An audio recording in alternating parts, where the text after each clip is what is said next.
Saralyn is a singer-songwriter from the Newcastle region in New South Wales who has released several lovely singles over the past couple of years. This year, she was a contestant on The Voice and a Music New South Wales regional tour recipient. She's had a fair bit going on. Hello, Saralyn. Hi, thanks for having me, Sophie. It's great to talk to you again. And So I'm actually great. want to take us back to 2024 because Yeah. before you won The Voice, you won the 2024 Gympie Muster Talent Search. So competitions were starting to be a thing.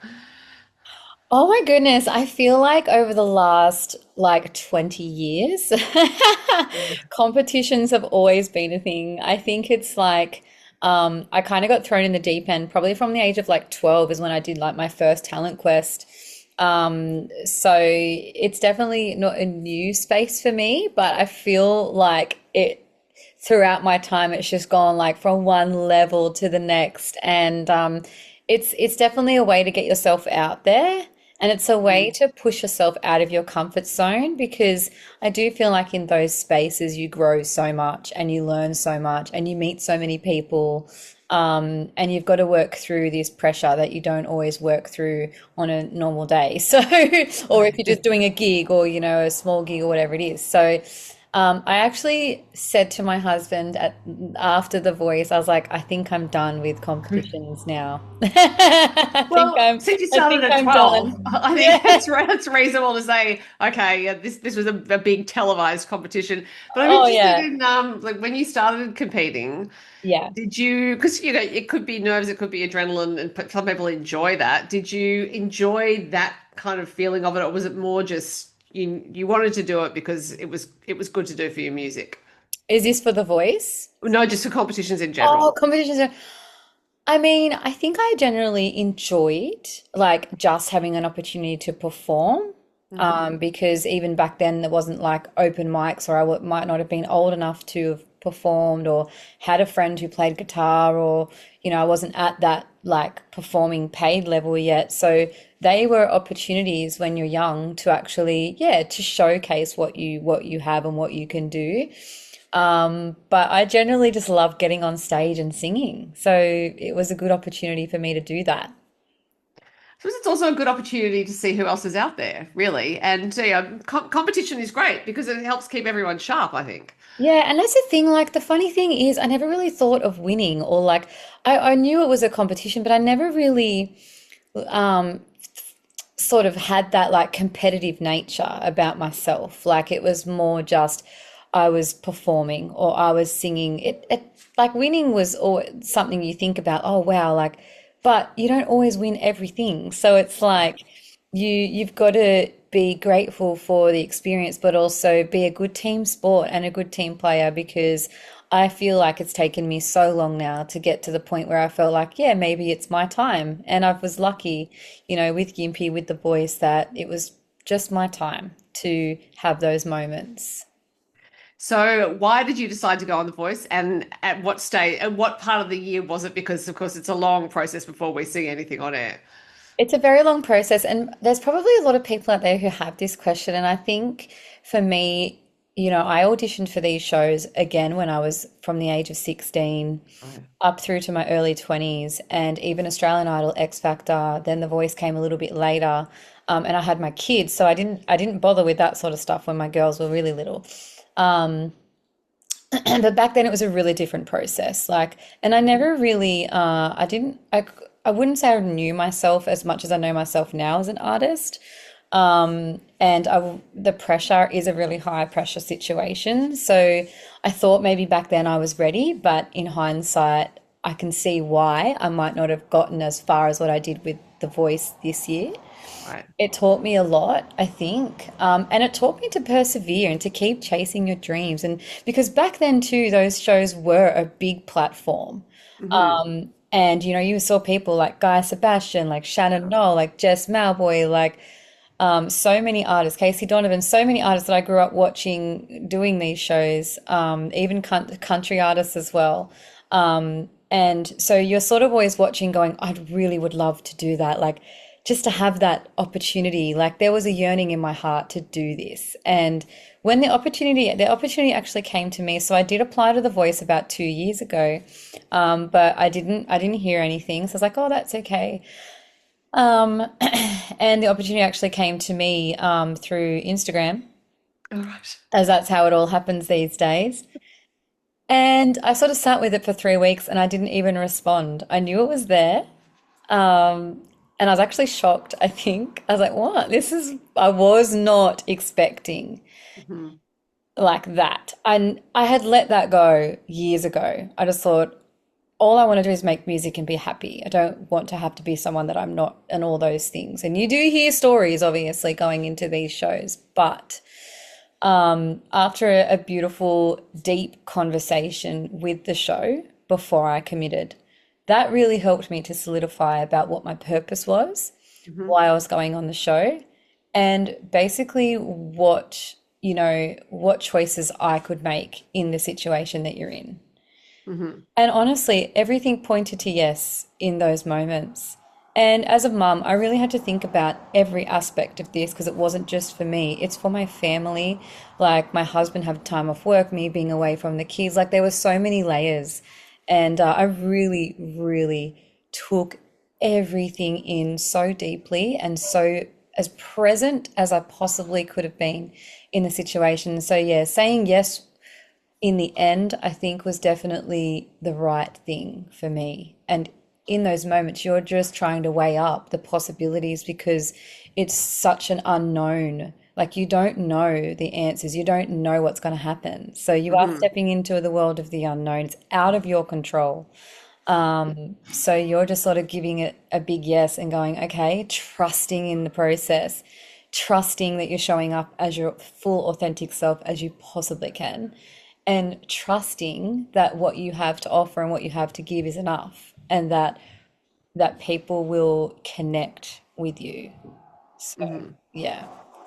Well, and arriving at that point too, because yeah, you've, as you said, I said at the top, you've released some lovely singles over the past couple of years. I would think that you felt you did really know yourself as an artist. You knew what you wanted to convey. You knew what sorts of stories you wanted to tell. And I would think just that process also you've just talked about, getting on that stage and being able to surrender to the whole thing, it really loosens you as an artist. I would think, it's better for your voice. It's just the whole thing is it's better. It's like you're opening a channel as opposed to clutching on very tightly. Yeah, like I think TV is a whole other world and it's nothing that I've ever experienced before. So that was like really new and eye-opening and a challenge and an experience and took me completely out of my comfort zone. So knowing how all of that sort of operates and how that works, and there really is not much room for error. Like there is, like you're human, but you want to go out there and give it your best. Like you do feel like you're performing for your life. And I mean, if I was to go into, the lead up to it, as I said, I was so present, no other distractions around me, purely focusing on what was ahead and what I had to do, and trying to give the best vocal I possibly could, given the pressure that Mhm. you are in and Mhm. everything else that's happening around you. And it's kind of like something's there, but you can't quite put your finger on it. It's like when you forget someone's name, it's on the tip of your tongue, and you're like, oh, yeah, that's what the experience felt like it was there, but it wasn't quite there yet. Mhm. Because they know the story, they piece it together. You are feeling, a role and a certain, persona, whatever it is. But I can 100% say I showed up so authentically myself. And I think after the battle rounds, I was really proud. Then I took a deep breath and I went, oh my gosh, I left with my head held high. I couldn't have had a better exit. And I was so proud of myself. And in the blind audition, once you watch the edit back, like I just finished at Gympie muster actually. Right. Okay. And I was heading home. I was very tired, but I watched it and I sort of woke up feeling uncertain, a little bit unsure about a couple of things, I guess, like with the edit.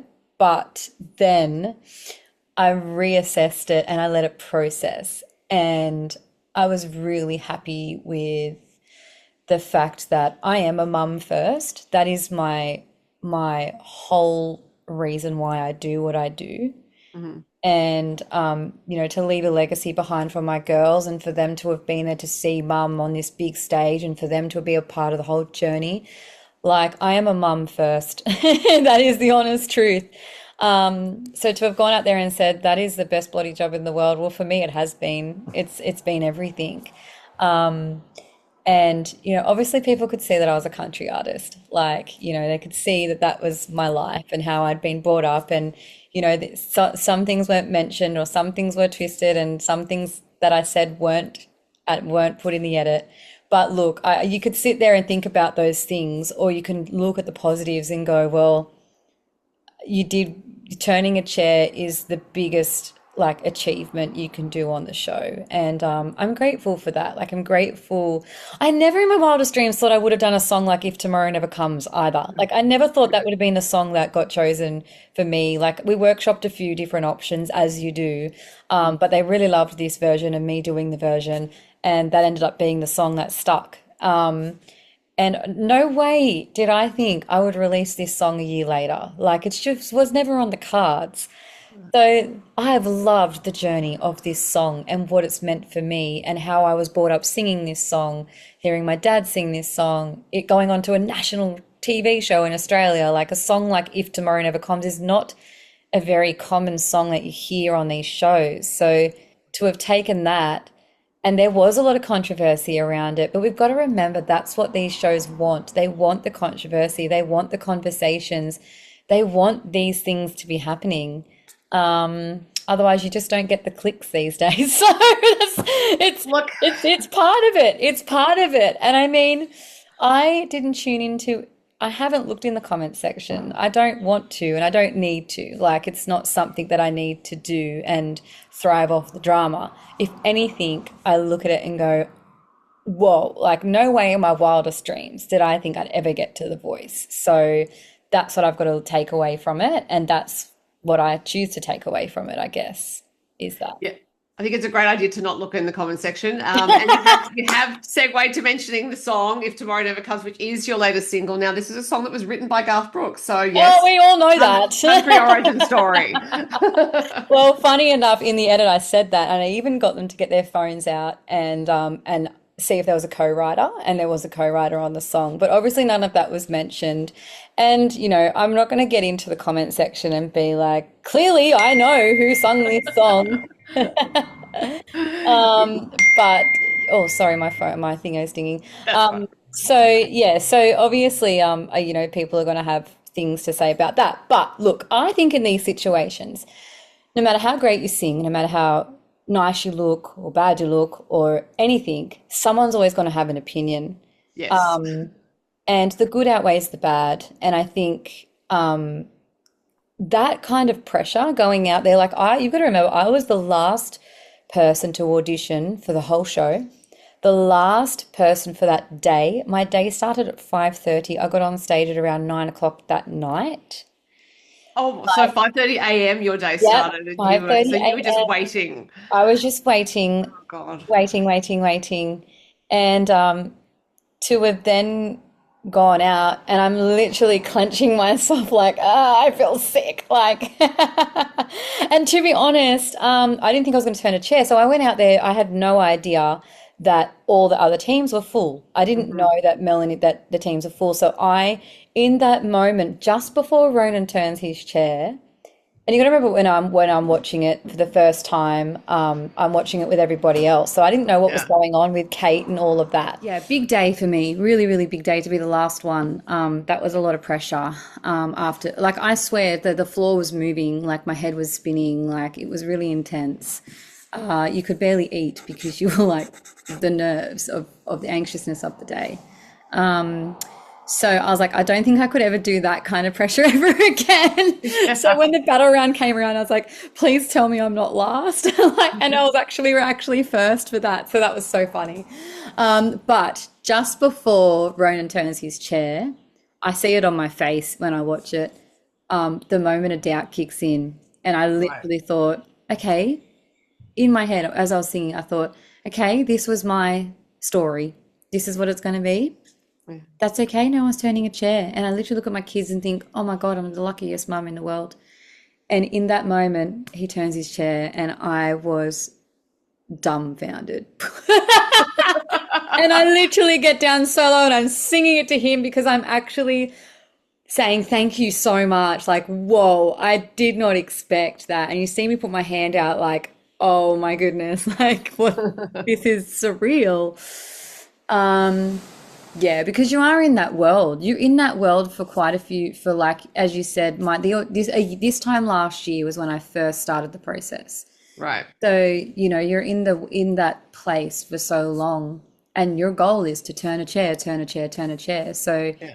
you wouldn't help but walk away feeling a little bit disappointed. And I think that would take maybe some time to work through, but everybody has their own story through these processes. And after that, I sort of, after that, which wasn't aired, Ronan and all the others actually came up and sung the song with me. Oh, It was how so lovely. beautiful, but because the key was so ridiculously high, Yeah. which is another thing. I started the song here. I didn't really have much room to move, but anyway, Right. um, that was, obviously their idea to do that. I just had to roll with it. But they all got up and sang a song with me, so that was really lovely. But it wasn't in his key, so we didn't air it. But then we had another rerun of us walking off stage, and we were so excited, and he was so excited to fill his team finally, and all of that. The last one, the blind auditions had finished. And in the backstage, he gave me a big cuddle and he's like, "You're amazing," and he said to me, "I just want you to know, I truly believe you've got what it takes and you were born to do this." So when someone like Ronan Keating tells you that, you're like, okay. Like, you're actually like, what the F is going on? Yeah, yeah. It's the most surreal and like out of body experience I think I've had besides having kids. Like it was a very out of body experience. And then he came in and met my kids, which was so wonderful. I don't know if you've seen Hope, but Hope goes, "Hi, I'm Hope," like shakes his hand like she's the most important person in the world, which she is. And yeah, again, it all did feel like things were just meant to go the way that they did. Um, Well, that's lovely and perfect. Yeah, yeah, and just the right time for me, because it was a huge mental game. It is a very big mental game, and I definitely 100% showed up as myself. And there's people have purposes and reasons why they go on these shows, but my purpose and reason at the end of the day was just purely for me because I've had this thought and idea and this dream of doing something like that since I was so young, like watching so many different artists and performers go onto these shows. So to have done that for myself felt pretty awesome. And then to have my family with me and my kids, like that's just a whole other level. So yeah, I have no regrets. I'm really glad that I did it now. Well, that is excellent. I actually have a technical question for you because you Yeah. mentioned your day starting at 5:30 and you didn't audition till 9 that night. From a Yeah. from a singing voice point of view, because obviously you don't want to be talking to too many people because Oh my you've got to goodness. preserve your voice. How Yes. technically what went on that day? You do have a warm up. Mhm. I'm drinking a lot of tea, a lot of honey. I'm being really mindful about where I am. I actually did a lot of breath work throughout the voice, a lot of breath work. And I mean, I was backstage, like breathing the nerves out, like pushing them out of my body. Um, it's, yeah, by that point, you're ready. You are ready. And yeah, you, given the circumstances, you can only do your best of what you can do, considering. But it's really interesting, because there are a lot of performers and singers and artists on The Voice who haven't had much stage experience or who have never even sung in front of anyone else but their family. So I think the opportunity was given to me for a reason, and potentially maybe because they thought, we know you've got this and we know you can do this. We know Mhm. you've performed on big stages. We know you've performed at festivals. You've performed your whole life. So I think giving that opportunity to me still was a huge challenge for me. In Mhm. saying that, it's not like it wasn't a challenge, but I think they trusted enough in me to take on that sort of responsibility for the show. Yeah. Well, and I was thinking with some of the people who auditioned who had no experience singing live, I was thinking it is such a confronting thing to do. Just I think your nervous system would be completely overloaded just looking out and seeing that many people. But yes, festival performers, of course, are used to seeing that many people. It's in fact, I would imagine the studio audience was quite a bit smaller than some audiences you've seen from a stage. Oh yeah, I truly don't think I felt nerves like that for a long time. I remember the first time I ever performed at school when I was 11 and I had the shaky lip, like the uncontrollable, like you can't do anything about it. It just happens. It just starts happening and then everything starts shaking and then, you forget things. And that's what happened in my first time I sang on stage at school. And that's exactly how I felt on the voice stage. So like there were moments where I was like, why is my lip shaking? Like what is going on? Like Oh the my God. nerves become uncontrollable. Like they do. Right. It gets to the point where you're like, okay, I'm trying really hard not to smile or not to have let my lips shake in these moments. But again, it was, I truly feel like now I'm like, okay, I got through the voice, I can get through life. Like I got through that. It's like, again, it's just not your normal and it's not your everyday thing, you know? Yeah. I know it's a highly unusual thing. I'm interested whether Yeah. any of your experiences there changed your stagecraft and or your singing. Like there things that happen where you're like, okay, I'm going to try this now. I mean, I feel like in my blind audition I was very emotional. Like I was very emotionally connected to the song. I stood there and I delivered the song. No one told me to do that. Like, no, they don't try to change you in terms of like you go out and you showcase in your rehearsals what you want to do with the song. And they might give you some tips and the music team will go, okay, would you like to try this or don't maybe try this, but for every time I went out and they're like, we love what you're doing. I'm like, that's because I'm just being me. For one, I'm not trying to do anything, like I'm just in the moment and I'm just wanting to connect because I know from my songwriting shows or from writing a song that is what this is about for me is connecting. So if I was worried about the song actually, not if Tomorrow Never Comes, but some of the other songs, because I'm like, oh, I'm really like emotional connection wise, yeah, it's fun, but like I wasn't exactly emotionally connecting like I did with this song. And then I feel like with my battle song, it allowed me to perform. Like I had a chance to show the entertainer side Hmm. of who I am. So two totally different ends of like everything, I feel. And I think that's why in the end I left like feeling when after watching that, I was like, I'm so happy. I was like, I'm happy. If anyone can leave on that note, you've got to be happy, right? Like, Yeah. and yeah, so I think for me, it's made me realize okay, so if I'm under big amounts of pressure, what works for me, which is like Hmm. breath work, being grounded, having a good night's sleep, eating healthy. Like there were so many elements to like having a beautiful and solid performance in that kind of pressure. Hmm. Not getting distracted and just focusing on, yeah, what the message is and what you're actually doing. You definitely think of performances differently. Like I feel like, yeah, I just did a festival performance at the Lakeside Festival, and it was probably my first performance besides The Voice that I've sung without a guitar. And you Right. see a lot of, big artists that won't in those shows, you're there to entertain, that's your job. Hmm. Obviously, you want to do a beautiful vocal, but you really are there to put on a show. And I felt amazing. I was like, wow, I don't think like yeah, given a show like The Voice and learning what you're doing and how to use the stage and just different tips that I took away in that festival and in that moment, I definitely felt growth. I definitely felt stronger, more powerful, and very in the moment. Yeah. Yeah, because it would be quite a different proposition to not have a guitar like that. Because especially country singer, you've come up performing with a guitar, and it's not only a tool, it would be this whole means of expression. So yeah, I would think it does require some rearranging. It does. And it was funny with the voice too, because I chose not to play the guitar Right.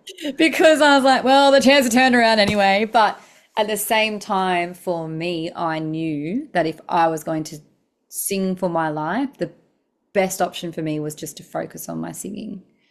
And no one said anything about me not having or playing a guitar, but that was my choice in the end. I did say, look, I'm really happy just to sing. I'd love to just focus on the singing side of things. And yeah, I think anything like that, anything like a show like The Voice or a festival stage, whatever, you're definitely going to always feel like you're ready for that next big thing or that ready for that next performance or,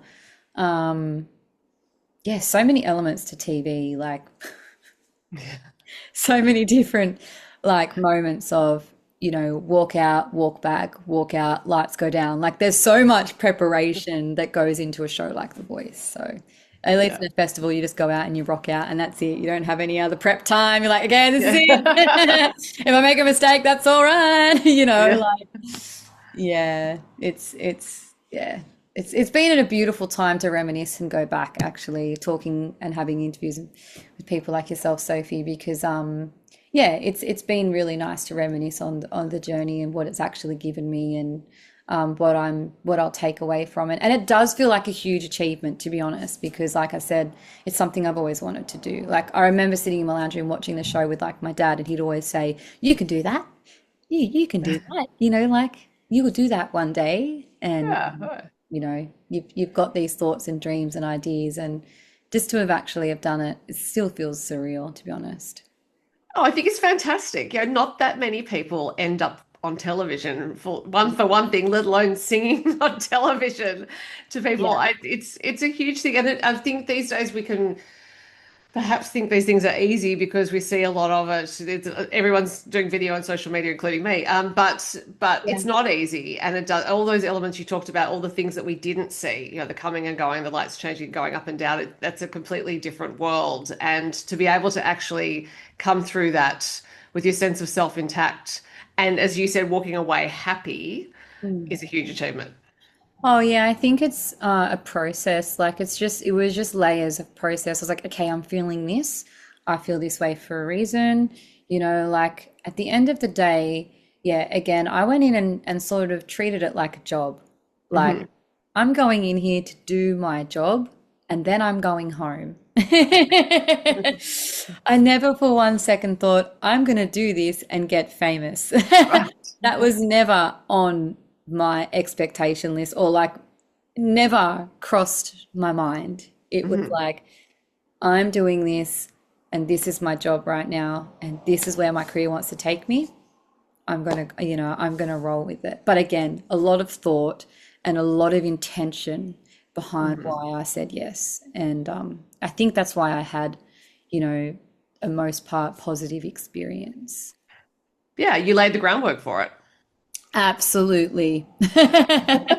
And I can And see how you can go in and your eyes can be blinded and you can potentially sadly say the wrong thing or not even the wrong thing, but it can be used against you or whatever. There's obviously you put yourself out there, you sign a contract and say, yep, I'm ready to, whatever happens. But again, I'm so thankful that I had a positive experience because I've never experienced that kind of exposure ever. yeah, look, I have no idea what it's like, but I would think It it's kind of wild. it is a different kind of exposure. And as I said, it's a free range for anybody to say whatever they want. So Yeah. no one's going to get onto my personal page and say the things that someone might say on what was shown on The Voice or a YouTube video or something like that. No one's going to get on and say that about me and my account or on my personal things. But out there in the wide open world where I have no control over it, those things are going to happen. And I think now having that experience, I feel grateful that I kind of know where my boundary line is and where to draw that line. If it ever happens in the future again and I am exposed to a wider audience or how that might look or feel, I feel like I know what works for me and how to draw a boundary line. Yeah, I came to the conclusion a while ago that some people just have too much time on their hands, and their hobby is being mean on the internet, and we shouldn't indulge it. Some of the comments, like I did, look, I'm not gonna lie, I did have a little fish in the comments, but that was first, right? So what actually Yeah. happened was when the video came out on Facebook, my sister and I were just having a look, and then one negative comment would pop up, and I'd be like, oh, I want to write back to that person, but I didn't. And I'm like, oh, there's another one. Oh, I've got to write back to them. And that's what I felt like doing. I felt like getting in and going, hey man, like my lips Yeah. real. Like Yeah. never had Botox. Like, like you feel like getting in there. But the funny thing was is that my family were getting in there, family that I haven't seen for years from like Yeah, the other side of right. Australia, were getting in there and vouching for me. And I was like, thanks, guys. Like, I think when you build such a solid foundation, like a show like The Voice is never going to tear me down because I've built such a beautiful connection with fans and people who have followed me from when I was 8 years old, who have seen me performing in the shopping centers, their parents. Like, I feel like I'm really blessed with the foundation of what I've built throughout my career, which is that those relationships and those connections. And I didn't, honestly, that was another beautiful thing that I got out of the show was seeing all these people showing up for me, like from way back when. I was like, oh my gosh, you remember that? Like people getting in my inbox saying we were bawling our eyes out because they've known how hard I've worked over the last 15, 20 years, and that they've always known that music has always been my dream, like singing, and that's what I always did. I always did that. So those sorts of things was really, really special, really, really special to get so many beautiful messages from people. Yeah, new friends, old friends, just far and wide. That was really unexpected as well and very overwhelming. Well, and if you're in that situation again where there are comments coming in, I know some people who have individually massive online followers, like over 1 million TikTok followers, that sort of thing. And this Yeah. one in particular, I remember saying to her, "Oh, how do you deal with troll comments?" She said, I have plenty of them. She said I'd never respond to them. I just leave them there though because they're good for the algorithm. And so Yes. the whole Oh my gosh, reframing of it, it's that like. is so true. This is exactly the whole purpose of these people. Like, so Or every time I think of it, I'm just like, just leave them there because they're good for the algorithm. Yeah. yeah, absolutely. Absolutely. And I think it's just that natural fear of, oh my gosh, this person doesn't like me. Yeah. Like Oh, yeah. It's definitely that an is like instinctual thing. that Yeah. is like a thing because no one's going to come up to your face and say that to you, No. but they'll have no worries in saying it online. And I think that's the difference of like real world and not real world, right? So it's like you have to segregate yourself from that and Yeah. go, I don't know this person. This person doesn't know anything about me. That's it. Their hobby, Like their hobby is being mean on the their internet. That's hobby is why being mean. it's. But after a couple of those comments, I turned it off and I didn't go back into the comments after I'd had a beautiful conversation with my sister, because we were flying together, and I'm so glad I had her with me. And I decided from then on, I was like, yeah, I actually booked a meeting about 2 or 3 days later. I booked a meeting with my breathwork coach who helped me through the show. She was with me like on those really stressful mornings. I'd call her and she'd give me a 15-minute rundown on some breath work, and she'd ground me for the day and remind me of how far I've come and why I was there. And like, so that was really powerful and really amazing to have that. But after the show, I had a big session with her as well. And again, it just reminded me of like how far I've come and how much hard work I put into, to get out what I got out of the show. And let's just say this, like my phone isn't ringing hot. And like my inbox isn't running hot either. So like, it's not like you go on this show and then next minute you hit like all these things. It's just not realistic. But again, I'm grateful that I've had the experience and that, it's an achievement. And yeah, to have had people like my breathwork coach in my corner to ground me after reading those comments, and and how she brought that to light for me, and just like what you said, that's the purpose. They're just an algorithm at the end of the day, Yeah. like, but yeah, to have like that kind of perspective, again, I don't think I could have handled that kind of something like that, a really young artist, it could be really detrimental to, Mhm. their goals and if they don't have the right support behind them, for sure. Yeah, I think it's a lot. But out of this experience has come the single "If Tomorrow Never Comes." Now you Yeah. recorded this with Jake Davey, and you have worked with Jake before. What's so good about Jake Davey? His hair. No. Love you, Jakey. He's just a positive, outgoing, happy, very talented, smart human, and he's very intuitive as well. He's a beautiful family. His wife, Grace, is so gorgeous. And he's just had a little son, which is just amazing. Jake has thrown me in, he has, in the beginning when I first reached out to Jake only 3 years ago, I knew I wanted to do all these things. I didn't know how. He's Hmm. always been a great mentor, and like for me to sit with him on an hour Zoom and look at going through my tracks or my set list, or like, he's been there and he's done all the things. And he's always been one of my biggest supporters from the first day we met, basically, because he believes in me, and he believes in my music, and he believes in me. And I think that's what's really beautiful and wholesome about him, and about what he does for a lot of artists, and when he works with a lot of artists. And so when I was getting a lot of messages from people saying they really loved my version and my take on If Tomorrow Never Comes from the show, and I wasn't planning on releasing it, to be honest, because obviously during the show you can't actually release music for a certain amount of time, which was so funny because as we were sitting in the room, and I must have missed this part in the contract, but as we're sitting in the room before our blind auditions, and they were going through some of the things in the contract. Oh, and don't forget you can't release music. And I was like, what? I was like, what they say? Like you can't release music from this date to this date. And I was like, oh, I missed that part. I actually totally missed that part. Funny story too, though, because I was going through a bit of a thing with like releasing music anyway. Funds is a huge Hmm. money, right? Independent artist, you're funding your own music.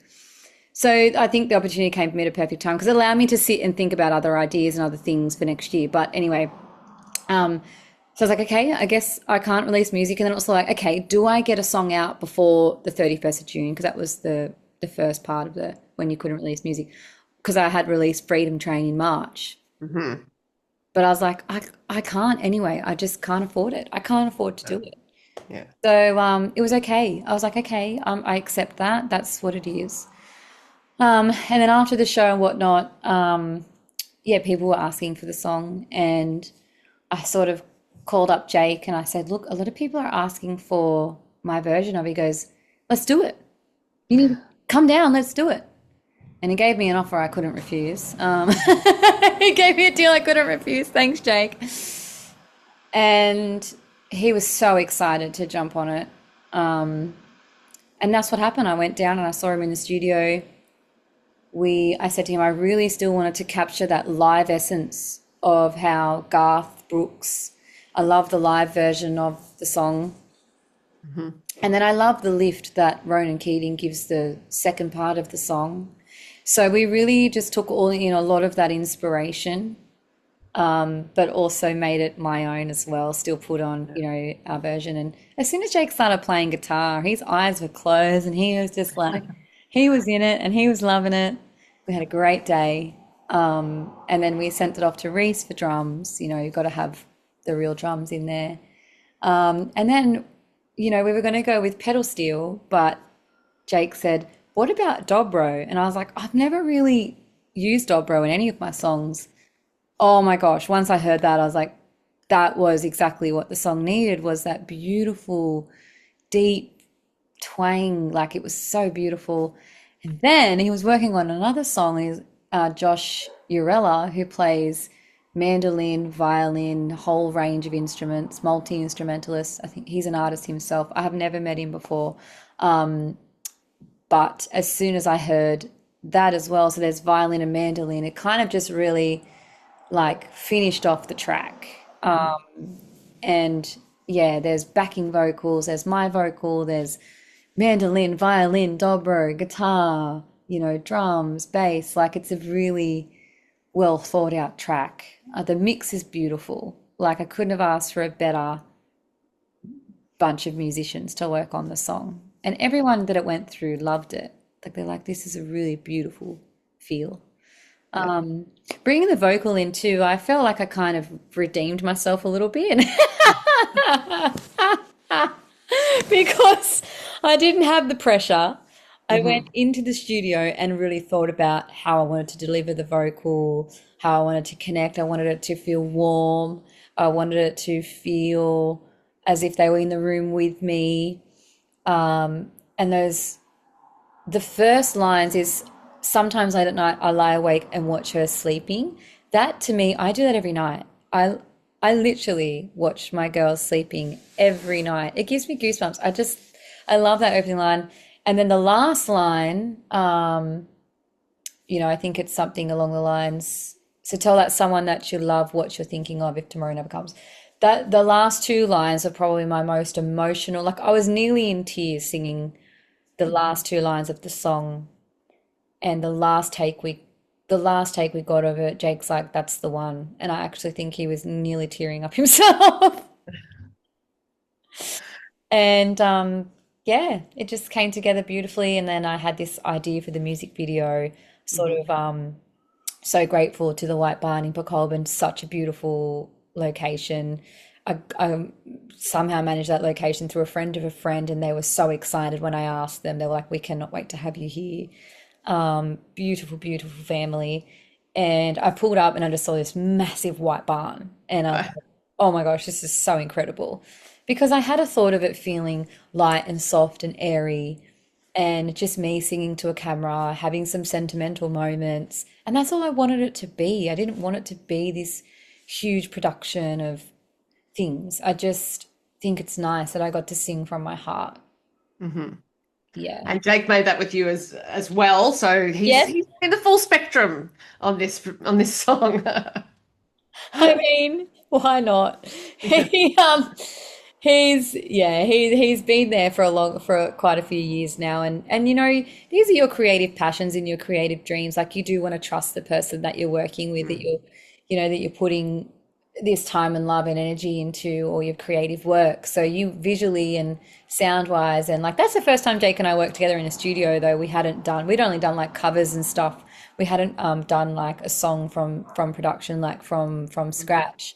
So that was really, really fun. But as I said, he's just super talented, very creative, and can do lots of different things. I mean, I wish I was good with the camera. I wish I could take good photos. I just, I'll Yeah, he pops up in all sorts of things, but you can do a lot of other things, Saralyn, including winning the 2025 Music New South Wales Regional Tour Award or grant. I'm not sure which it was, but yes. you toured. This enabled you to tour as part of the Songbird Sessions. Mhm. So, whereabouts did you travel, and what did it involve? That was such a beautiful experience. So we traveled to Cowra, which is 6 hours from me, Murrumbara, beautiful Murrumbara, and Neville, a gorgeous little regional country town. And I think there's like 200, the population's like 200 people or something. Wow. That night we were there, it was like the biggest night in Neville. They had like a motorcycle like day night thing. Oh, There was wow. like, and then the pub had something massive on, and then the cafe we performed at had something on. They're like, this is the biggest night in Neville's history. Like it was so.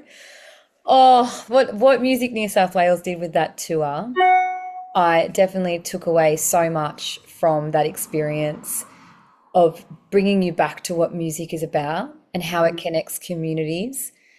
And the incentive was to bring live music into cafes.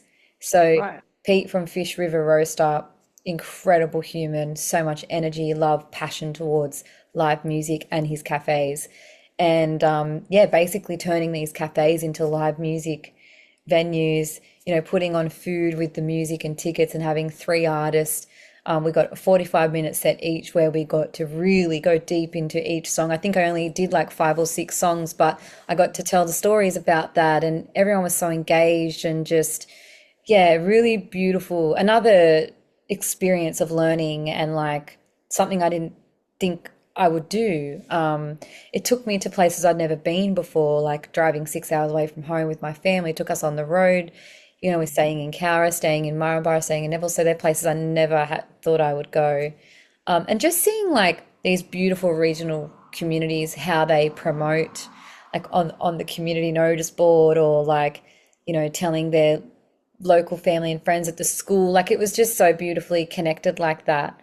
And then seeing the cafes going, wow, we can actually do this again. Them learning the method and the program of how it all came together. And there's so much an artist, like even doing a tour or a show on your own, there's so much connecting that you need to really do, which is with the venue, with the cafe owner, Hmm. with, so that they're also learning as well. Like these cafes had never experienced doing live music before. So it was just a really beautiful, beautiful experience. I got to meet Lordy Claudie. I don't know if you've heard Lordy Claudie. Please listen to Lordy Claudie. They're amazing. It's Greg Storer, so Sarah Storer's brother, and her niece, Bonnie Storer, and a beautiful lady called Fran. And they have a trio, and they're incredible. Their EP is all about it's called Real Talk, and it's about real bush stories from real people. Really cool. I think you'll love it. And beautiful Jess Crosman came on the tour too. She's a gorgeous storyteller, an incredible human, and yeah, it's just like an experience money can't like buy. Like you just can't, what you get out of it is more than what's in your pocket, if that makes sense. Like that, those kinds of wholesome experiences bring you back to the why. It brings you Hmm. back to the why you are here. And for me, if I am touring just in small regional towns like that and I get 30 people to come and see me, I know those 30 people are going to sit there and they're going to listen and they're going to enjoy and they're going to walk away feeling something.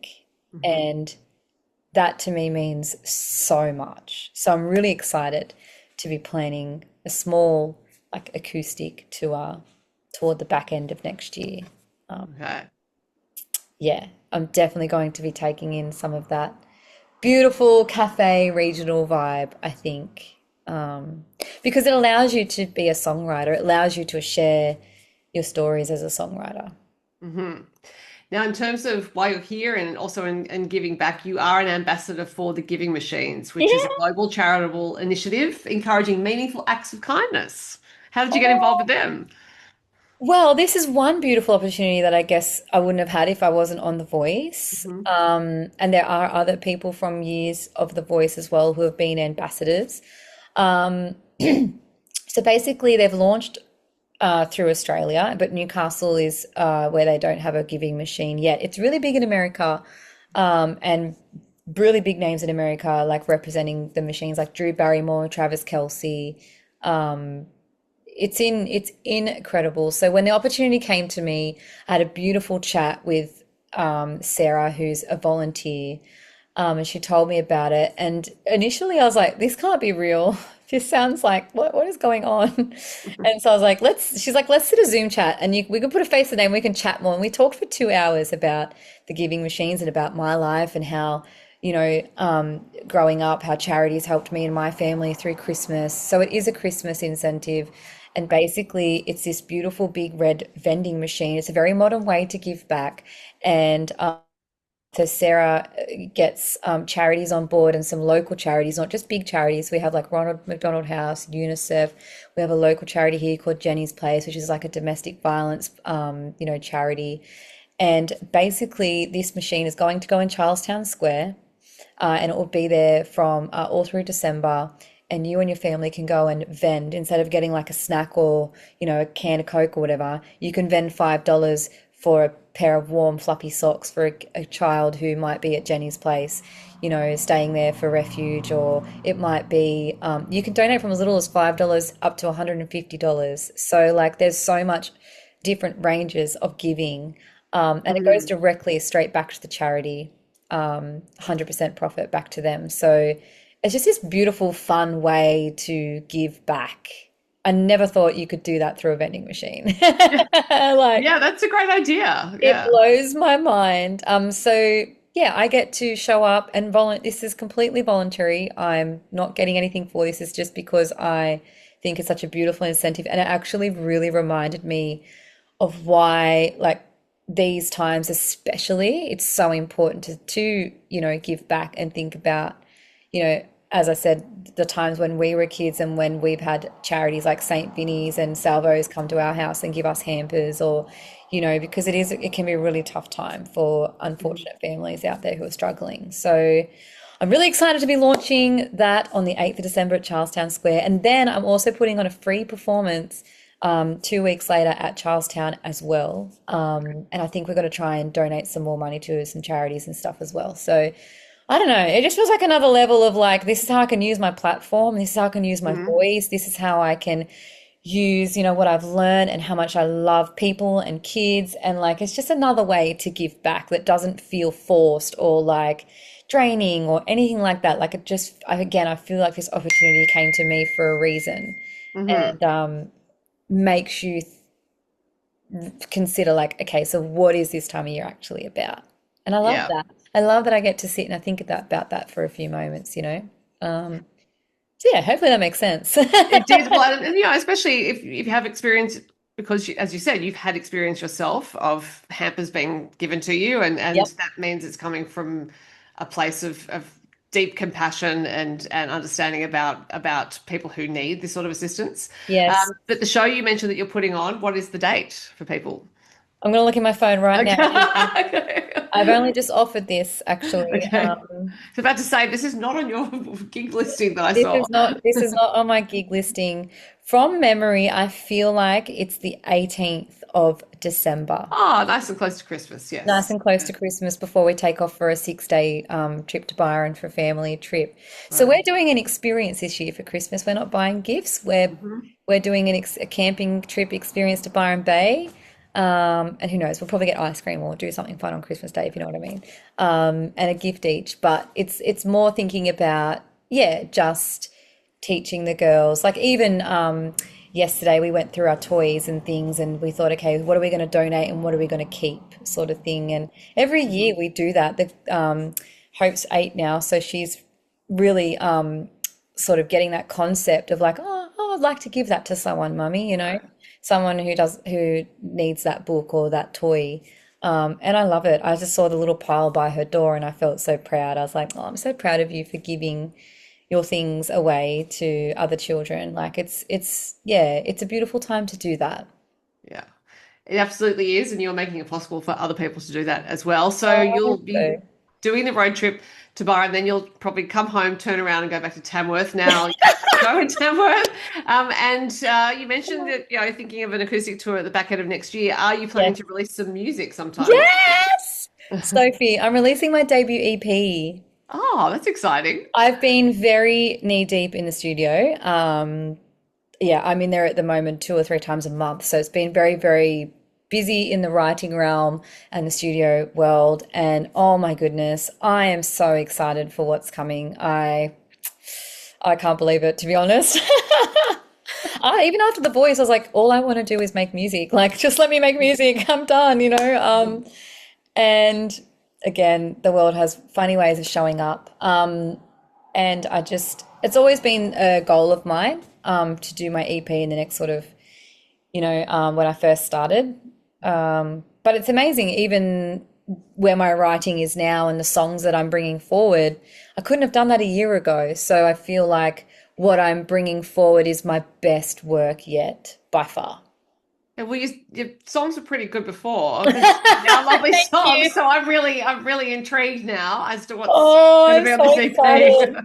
I'm so, so, so excited. And I just decided to put one more song on the EP, so it will be a 5-track EP. Okay. Well, that's very exciting and intriguing, and no doubt I'll talk to you again about that. But I'll Yeah, leave it there for now because okay. you have small children. They'll probably wake you up at 3 o'clock in the morning. No, they're Um, probably gone to bed now, I think. So I'll tidy up and do all the things. But yes, no, it's very exciting. It's my a lifelong dream and project of mine. So it's always it feels really, it can feel different releasing like a body and a project of work. Like Right. I Yeah. haven't done that yet. So again, I'm learning in this space of, Yeah. yeah, of how what that will feel like. I can't wait. No, it's great because you have released some lovely songs. So Thank you, this is a very Sophie. exciting prospect. Oh, I'm Sarah very Lynn, excited. Yes. great to talk to you. I'll Oh, leave it so there. good to talk to you. Thank you so, so much. Thanks for your time.